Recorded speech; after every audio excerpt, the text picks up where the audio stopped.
ابو ذر بھائی بغیر ٹوپی کے نماز پڑھتے ہیں، یہ آپ کا طریقہ غلط ہے، ٹوپی پہن کر نماز پڑھنی چاہیے۔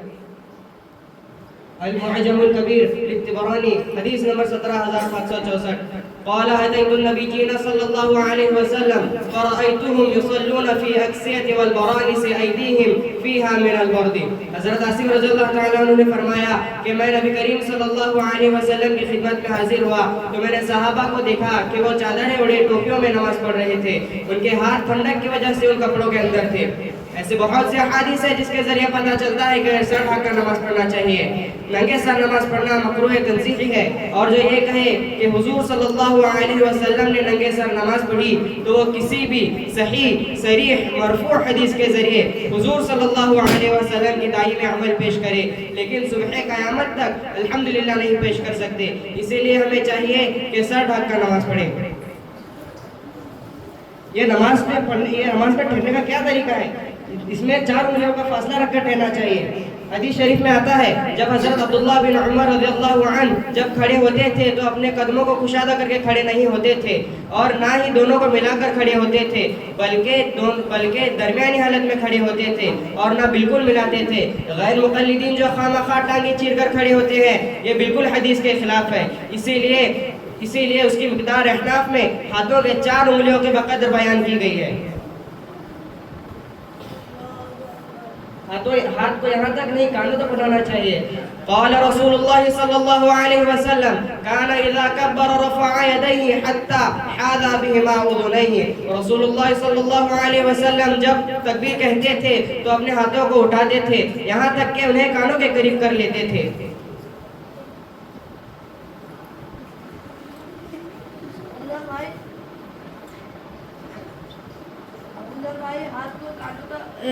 سینے پر نہیں بننا چاہیے، سینے پر تو عورتیں ہاتھ باندھتی ہیں، مرد کو ناف کے نیچے ہاتھ بننا چاہیے۔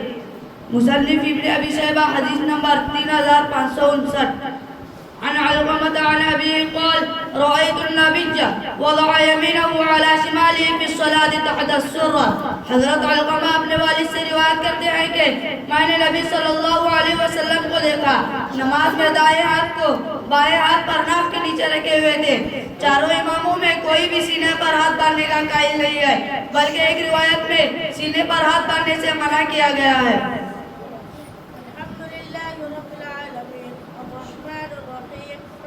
يوم الدين إياك نعبد وإياك نستعين اهدنا الصراط المستقيم صراط الذين أنعمت عليهم غير المغضوب عليهم ولا الضالين آمین۔ ابو ذر بھائی آمین آہستہ آواز سے کہنا چاہیے، یہ سنت کے خلاف ہے۔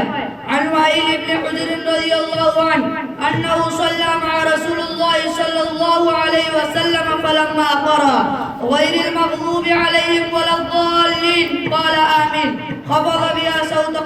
حضرت وائل بن رضی اللہ عنہ فرماتے ہیں کہ میں نے نبی صلی اللہ علیہ وسلم کے ساتھ نماز پڑھی، جب آپ صلی اللہ علیہ وسلم نے غیر المغضوب علیہم ولا الضالین پڑھا تو آپ صلی اللہ علیہ وسلم نے آہستہ آواز سے آمین کہا۔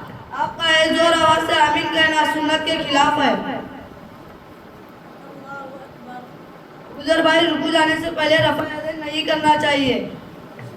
عن علقمة عبد الله بن مسعود ألا أصلي بكم صلاة رسول الله فصلى فلم يرفع يديه إلا مرة۔ علقمہ روایت کرتے ہیں کہ حضرت عبداللہ بن مسعود نے کہا کہ نہ دکھاؤں میں تمہیں اس طرح نماز پڑھ کر جس طرح رسول اللہ نماز پڑھا کرتے تھے۔ علقمہ کہتے ہیں حضرت عبداللہ بن مسعود نے نماز پڑھی اور ایک بار یعنی صرف تکبیر تحریمہ کے وقت رفع یدین کیا۔ ایسی بے شمار حدیث ہے جن سے پتہ چلتا ہے کہ ترک رفع یدین افضل ہے، اور اکثر صحابہ کا بھی عمل بھی ترک رفع یدین ہی رہا ہے، اور جس کی روایت رفع یدین پر اہل حدیث پیش کرتے ہیں یعنی عبداللہ ابن عمر کی ان کا عمل بھی ترک رفع یدین تھا۔ فقہاء نے یہ اصول لکھا ہے اگر راوی کا عمل اس کی بیان کی ہوئی روایت کے خلاف ہے تو ہرگز اس کی روایت پر عمل نہیں کیا جائے گا۔ اس لیے میں غیر مقلدین کو یہ مشورہ دیتا ہوں اگر وہ ثواب پہ نہیں ہے تو رفع یدین کو چھوڑ دے، اور اگر رفع یدین کرنا ہی ہے تو پوری نماز میں حدیثوں سے پتہ چلتا ہے کہ 4 رکعت میں 22 مرتبہ رفع یدین ہے، لیکن آج تک ہم نے کسی اہل حدیث کو 22 مرتبہ رفع یدین کرتے ہوئے نہیں دیکھا. اس بات کی گواہی ہے کہ آپ اہل حدیث نہیں منکرین حدیث ہیں. بزرگوں ایسے نہیں پیٹھ کو سیدھا رکھنا چاہیے، مردوں کو اپنی پیٹھ سیدھا رکھ کر رکوع کرنا چاہیے. ثم یکبر حین یرکع، پھر تکبیر کہتے ہوئے رکوع میں جائیں. رکوع کی کیفیت: مرد رکوع میں اپنی انگلیوں کو کشادہ کرتے ہوئے گھٹنوں کو پکڑے گا اور اپنی کونیوں کو پہلو سے جدا رکھے گا اور اپنی پشت کو سیدھا رکھے گا تاکہ اس کا سر اور پیٹھ برابر ہو جائے. پھر رکوع میں سبحان ربی العظیم 3 5 7 مرتبہ طاقت میں کہیں. پھر مقتدی ربنا لک الحمد کہتے ہوئے اٹھیں. قامہ میں یہ دعا پڑھیں: حمدا کثیرا طیبا مبارکا فیہ.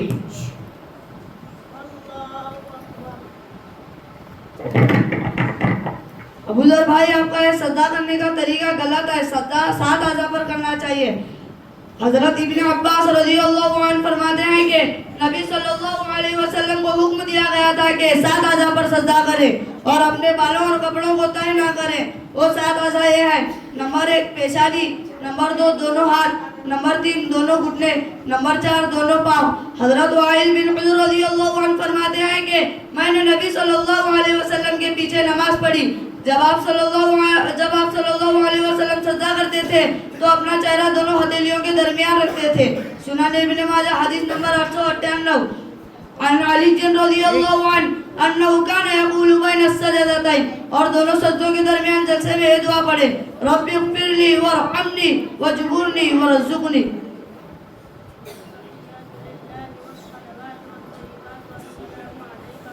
النبي ورحمة الله وبركاته. السلام علينا وعلى عباد الله الصالحين. أشهد أن لا إله إلا الله وأشهد أن محمدا عبده ورسوله. ابو ذر بھائی ایسے ہاتھ نہیں، ایسے اپنے بورڈ کو نہیں ہلاتے. حدیث حضرت عبداللہ بن عمر رضی اللہ تعالیٰ عنہ ایسے ہاتھ نہیں ہلاتے. حضرت عبداللہ بن عمر رضی اللہ عنہ سے روایت ہے کہ رسول اللہ صلی اللہ علیہ وسلم جب تشہد میں بیٹھتے تھے تو اپنا بایاں ہاتھ بائیں گھٹنے پر اور دایاں ہاتھ دائیں گھٹنے پر رکھتے تھے اور دائیں ہاتھ سے 53 کی عدد کی شکل بناتے تھے اور کلمے کے انگلی سے اشارہ کرتے. فائدہ 53 کا عدد یوں ہے کہ دائیں ہاتھ کی چھوٹی 3 انگلیوں کو موڑ کر انہی کی جڑوں سے ملا دیا جائے اور انگوٹھے کے سرے کو شہادت کی انگلی کی جڑ کی لکیر پر رکھ دیا جائے اور شہادت کی انگلی کو اپنے حال پر چھوڑ دیا جائے. حضرت عبداللہ بن زبیر رضی اللہ تعالیٰ عنہ سے روایت ہے کہ نبی کریم صلی اللہ علیہ وسلم جب دعا کرتے تھے تو اپنے انگلی سے اشارہ کرتے تھے اور ہلاتے نہیں تھے. جزاک اللہ خیر. جزاک اللہ خیر.